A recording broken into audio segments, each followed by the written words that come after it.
Manimukund volleyball club Tilottama रूपन्देहीद्वारा आयोजना गर्न गइरहेको 10औं मणिमुकुन्द कप पुरुष volleyball Indo Nepal club championship 2082 जुन यही 2082 वैशाख 6 गतेदेखि 13 गतेसम्म सञ्चालन हुँदैछ। उक्त प्रतियोगिताको पूर्व तयारीको लागि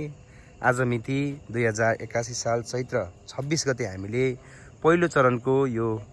लाइभ टेस्ट गरेका छौं र यहाँलाई पक्कै पनि अवगत भएकै कुरा हो। यो रात्रिकालीन खेल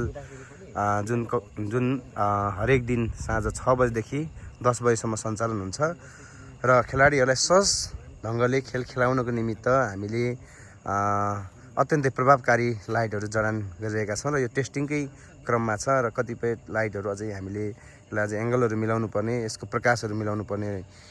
देखिन्छ र ग्राउन्डको तयारी लगभग भइसकेको छ। यसमाथि हाम्रो म्याट आउनेछ भने दर्शक दीर्घहरूको लागि अत्यन्तै व्यवस्थित तरिकाले बस्नको निमित्त हामीले प्याराफिटहरू निर्माण गर्दैछौँ, जसको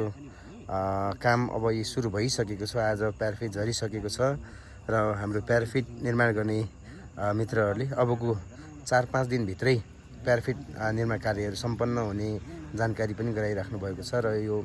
पृष्ठभूमिमा हाम्रो क्लबको भवन छ, जहाँ हाम्रा खेलाडी भाइहरू यहीँ बस्ने र ट्रेनिङ गर्नुहुन्छ र यसरी चाहिँ हाम्रो पहिलो चरणको कार्यहरू लगभग हामीले गरिरहेका छौँ।